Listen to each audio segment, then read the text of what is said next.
Well, I got into watching some stuff and paying attention to some things that was on. I was reading all these arrests that were made on college campuses and stuff like that. And I got to watching some, it's a guy that's writing a book, and he was down on the southern border walking along, and he was looking, and he was talking about people being from India, from the African continent, from Southeast Asia, and from the Middle East. Not so much Southeast Asia, but the Middle East. And anyway, he was talking about everybody he saw were military-aged men.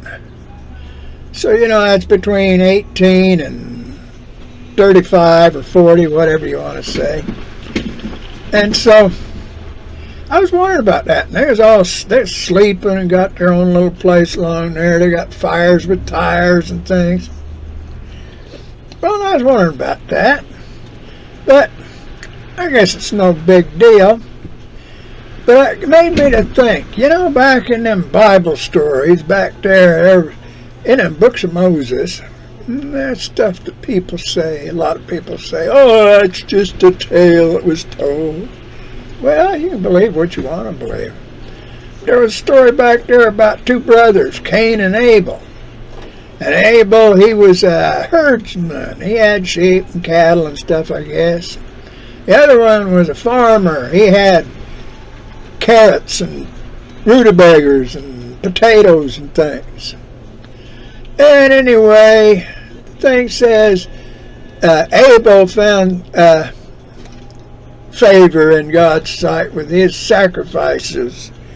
And old Cain, he must have made some kind of soup and tried to burn it up or something. I don't know. But the Lord didn't find favor with him. And so that old feller, that Lucifer, that devil, he comes up and he tells Cain, he says, hey, now you look over there at that brother of yours. He's got all that stuff. He finds favor with God, and God, he's got no use for you.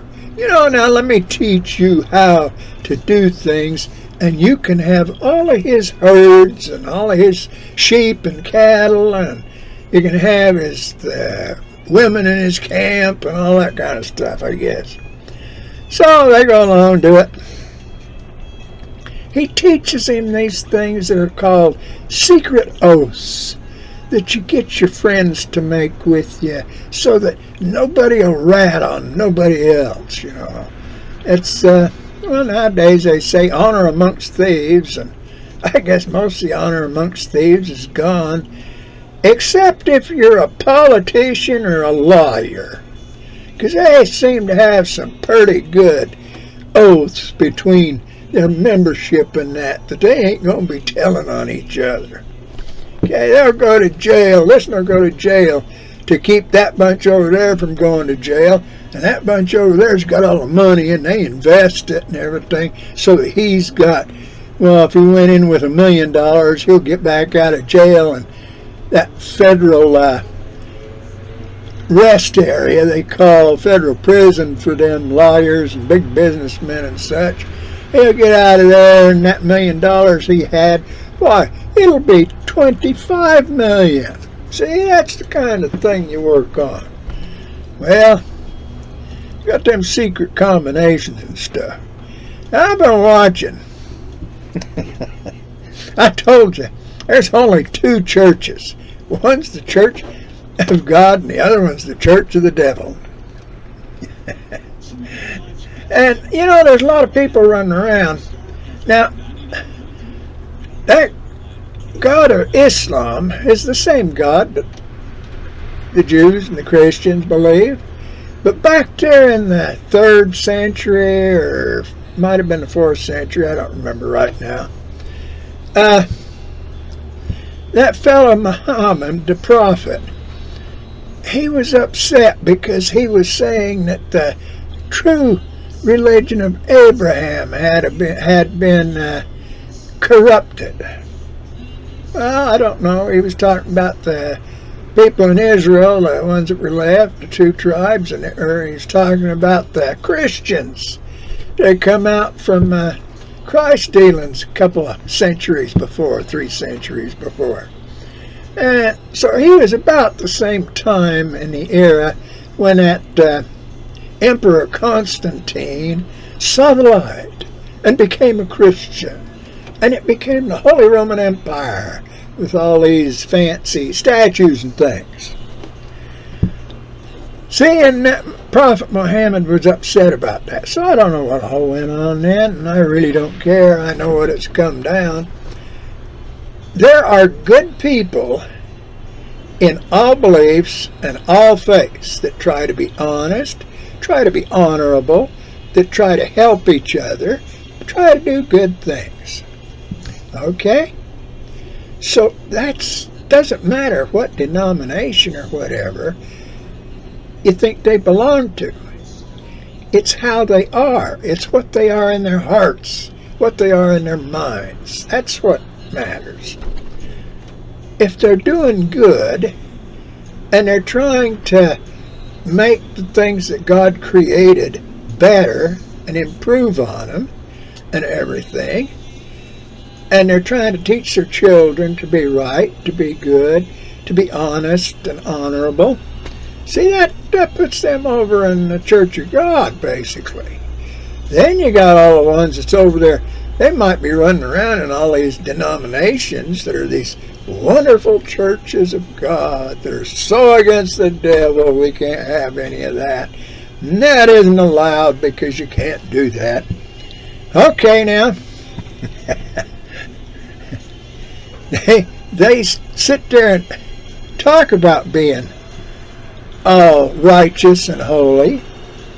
But even, that feller Jesus back there, he says that there was all kinds of people that their lips said all kinds of good things about him and everything, and that, but their hearts were far from him.